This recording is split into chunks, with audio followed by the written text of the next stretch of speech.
Bonsoir à tous. Aujourd'hui, j'aimerais m'entretenir avec vous sur un nouveau sujet, mais un sujet très important. Comme le titre de la vidéo l'indique, Nzambi ou Nzambe, ce n'est pas tout à fait Dieu, c'est plus grand. Alors, nous avons pris l'habitude de traduire des mots français en lingala ou en kikongo, en tout cas dans nos langues, en espérant avoir donc l'équivalent de ce terme-là. Vous remarquerez par exemple que le terme magie n'a presque pas d'équivalent dans nos langues. Alors, euh, évidemment, certains trouveront des termes approximatifs. C'est ce que les Blancs ont fait, effectivement, en arrivant en Afrique. Ils ont plus ou moins essayé de faire des rapprochements de certaines réalités. Donc, la première des choses que vous devez savoir, c'est que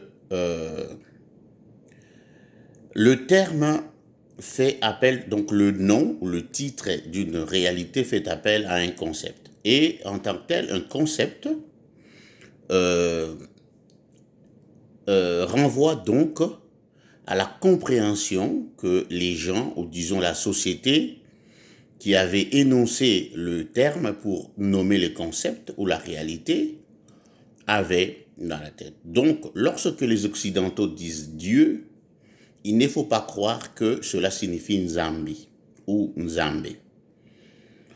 Et il est extrêmement important de savoir que les Africains, les Congos en particulier, sont des gens plus ou moins déracinés, c'est-à-dire que nous avons été coupés de la racine et de la sève ancestrale, donc la plupart des choses que les ancêtres savaient, nous ne les savons pas. Et donc, nous n'avons pas pu atteindre le niveau que le blanc avait fait miroiter à nos ancêtres. Et en même temps, nous ne nous trouvons plus non plus euh, euh, dans la dimension, donc, que ce soit spirituelle ou sociétale, des ancêtres. Nous sommes en quelque sorte pris dans une zone tampon. Et donc, vous comprenez un peu que les conséquences en sont ce que nous connaissons maintenant. Donc, revenons au sujet. Dieu, si vous lisez, et ça c'est quand même assez curieux, lorsque vous prenez un terme français, vous cherchez l'étymologie du terme, ils vont vous dire « Ah, c'est d'origine grecque ou bien d'origine latine ou indo-européenne ». Donc finalement, à chaque fois qu'on va définir un terme en français, on va aller chercher son explication dans une autre langue. Vous remarquerez que chez nous, ce n'est pas comme ça. Parce que nous avons des langues originales, des langues solidement bâties, si vous voulez. Bref, Dieu, d'après Wikipédia, pour ceux qui veulent, vous pourriez regarder dans la définition du terme Zeus ou Zeus, et c'est quand même assez curieux de trouver cette définition du terme Dieu dans la définition du mot Zeus.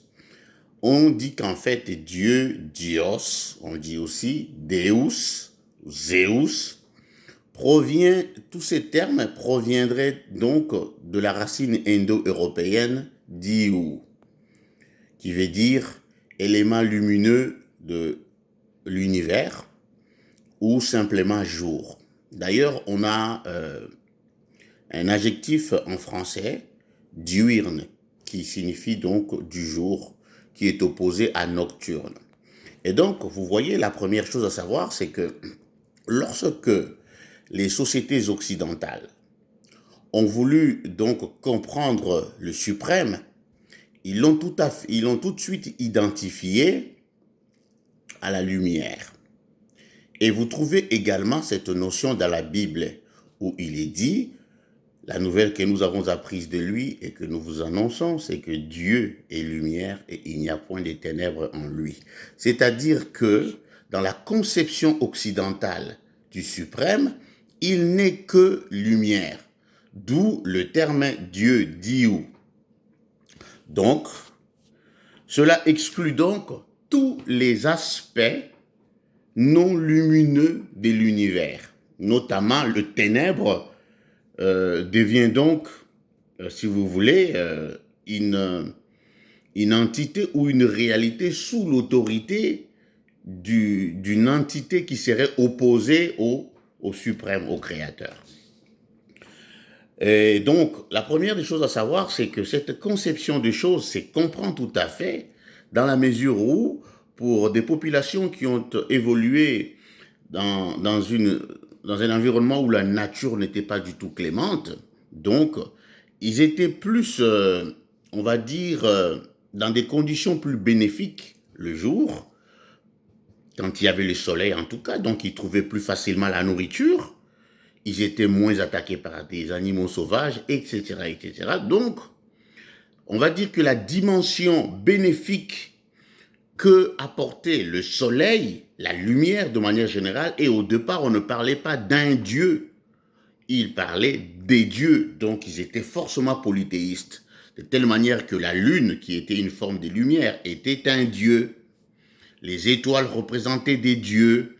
D'ailleurs, vous savez que Zeus ou Zeus, c'est quelque part le dieu de la foudre. Donc, vous voyez que tout ce qui était Dieu était relié à des éléments lumineux de l'univers, excluant donc l'autre partie de l'univers qui ne contient pas la lumière. Alors que chez nous, ce n'est pas tout à fait cela. D'où ici, on va d'abord regarder le terme Nzambi ou Nzambe. Parce que lorsque vous demandez aux Congolais, au Congo, que signifie Dieu dans votre langue, ils vont dire Nzambi ou Nzambe. Et moi, je vous dis tout de suite que ce n'est pas la même chose. Parce que Nzambi ou Nzambe, c'est un mot composé. Comme d'habitude, des mots dans nos langues, surtout en lingala ou en kikongo, sont bâtis, construits donc autour d'un radical commun auquel on va rajouter des préfixes ou des suffixes. Donc, à l'occurrence ici, le mot Nzambi est bâti autour du radical Nza, auquel on a rajouté le suffixe Mbi en kikongo ou Mbe en lingala. Vous allez voir que en fait, c'est la même chose. Donc, tout d'abord, il faut savoir qu'il existe plusieurs termes, plusieurs réalités dans notre langue qui sont formées donc à partir du radical Nza. Vous avez par exemple une rivière qu'on va appeler Nzadi. On va dire par exemple Nzadi Mungwa pour évoquer le concept de l'océan, donc ça veut dire rivière salée, pour ceux qui ne sont pas très à l'aise avec le lingala ou le kikongo. Vous avez par exemple le mot Nzala, qui veut dire la faim, mais qui veut également dire le besoin, les passions, si vous voulez. Vous avez plusieurs termes, je peux en trouver, et là, je n'ai pas vraiment les termes devant moi, mais rien que ces deux termes-là vous permettent donc de savoir que le radical Nza n'est pas exclusivement réservé au terme que nous avons réservé pour le terme donc qu'on utilise pour nommer le suprême, le Nzambi. Donc le Nza veut dire en fait quoi? Le Nza veut dire en fait l'univers, le cosmos. Donc, si vous voulez, c'est un terme beaucoup plus important que le simple fait de la lumière ou de ténèbres. Donc, rien que cette première explication nous permet donc de savoir que pour nos ancêtres et donc pour nous forcément, le suprême, c'est à la fois la lumière et les ténèbres, parce que l'univers, le Nza, comprend à la fois la lumière et les ténèbres. Donc, il ne s'agirait pas, il n'existe pas une certaine entité qui aurait préséance ou autorité sur les ténèbres. C'est la nuit, c'est la même chose que l'on pourrait qualifier de prince des ténèbres. Vous voyez, ça, ce sont des termes qui n'ont de sens que lorsque vous considérez les choses selon la logique occidentale. Pour nous, donc, le suprême est donc représenté, si vous voulez, autant par la lumière que par le ténèbre, autant par le jour que par la nuit. D'ailleurs, si vous dites que Dieu n'est que lumière, or nous savons que dans notre réalité, nous avons affaire à la lumière et aux ténèbres. Donc, s'il est représenté par la lumière, selon la conception occidentale, lorsque la nuit tombe, qui règne alors? Vous voyez, cela n'a aucun sens. Or, la conception Congo dit ceci, le Nza, c'est donc, si vous voulez, tout ce qui constitue l'univers. Ensuite, on a le Mbi. Mais c'est quoi le Mbi? Ça encore, vous allez comprendre que nous avons beaucoup de confusion comme ça avec notre propre langue.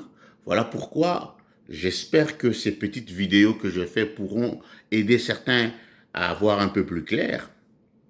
Donc, lorsque un Congolais en Kikongo va dire « Yandi mebula mono diko fimo siyambi », traduction, on va dire souvent « il m'a donné un coup fort ». Mais nous ne disons pas fort, nous disons qu'il m'a donné un mauvais coup. Vous voyez que dans la sémantique, en fait, originellement, le terme mbi ne signifie pas mal. Il fait en fait appel à l'intensité de la force qui a été utilisée dans le coup. On dit par exemple en lingala, azalakana kanda ya mabe, donc le mbé.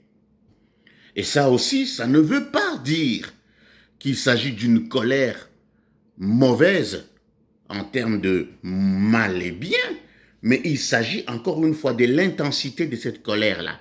Autrement dit, on pourrait dire qu'il a une colère de nature incontrôlable, si vous voulez. C'est ça le mabé ou le mbi.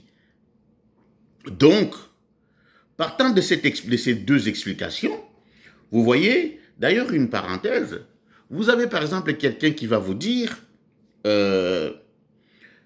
Nasali yango nanko. Cette phrase devrait être traduite par je l'ai fait en toute légitimité. Parce que le terme nko renvoie directement à nkolo, ou bien propriétaire si vous voulez. Donc, c'est quelqu'un qui ferait quelque chose de droit. Il le fait parce qu'il estime qu'il a le droit. C'est ça l'explication de faire Nasali nanko. Cela ne veut pas dire qu'il l'a fait pour le mal. Cela veut plutôt dire qu'il considère qu'il est en droit de le faire. Vous voyez? Donc, le terme mbi veut en fait dire, fait en fait appel à l'énergie vitale, à la force vitale qui anime l'univers entier. C'est-à-dire qui anime les humains, les animaux, les plantes, qui anime les poissons, qui anime l'air, le feu, la terre, le vent, la lumière, le ténèbre. L'énergie, la force qui anime cela, c'est cela que nous conviendrons, nous, dans notre tradition d'appeler le mbi. Alors, lorsque vous dites en fait nzambe ou nzambi, vous dites en fait, vous faites en fait appel à cette réalité qui représente en fait l'énergie qui anime l'univers. Donc, la prochaine fois que vous allez penser que Dieu égale Nzambe ou Nzambi, pensez à ce que je vous dis. Nzambi ou Nzambe, c'est beaucoup plus, c'est une réalité qui dépasse de loin le concept de Dieu comme les Occidentaux nous l'ont imposé. Nous faisons en fait, lorsque nous parlons du suprême, nous parlons en fait de l'énergie qui anime tout ce qui existe. D'ailleurs, tout ce qui est, parce que c'est ce que ça veut dire l'univers, le Nza. Et donc, si vous voulez, prochainement, je vais aborder quelques considérations en ce qui concerne donc les lois de l'univers, comment l'univers fonctionne. Et d'ailleurs, on devrait également savoir une chose, c'est que dans notre langue, nous avons deux termes. On a un terme, souvent on va dire Nzambe ou Nzambi, mais on a aussi un autre terme, comme on va dire Nkolo en lingala, Nkulu en Kikongo, ou bien Vuidimukulu en Chiluba, on va voir ça, et on va savoir pourquoi c'est comme cela, et vous allez comprendre que les ancêtres n'étaient pas bêtes comme on le croit, ou bien ignorants, parce qu'ils nous ont légué une langue qui contient toute la science que nous devons apprendre pour notre survie.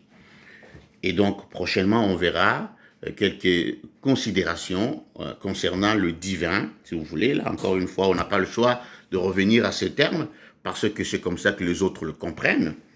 Mais je parlerai plus du suprême, donc de la source de toute vie, de l'énergie qui fait vibrer l'univers entier. Voici donc, je vous dis, que l'énergie du cosmos, de l'univers, le Nzambi, puisse tous vous bénir abondamment. Merci de m'avoir suivi.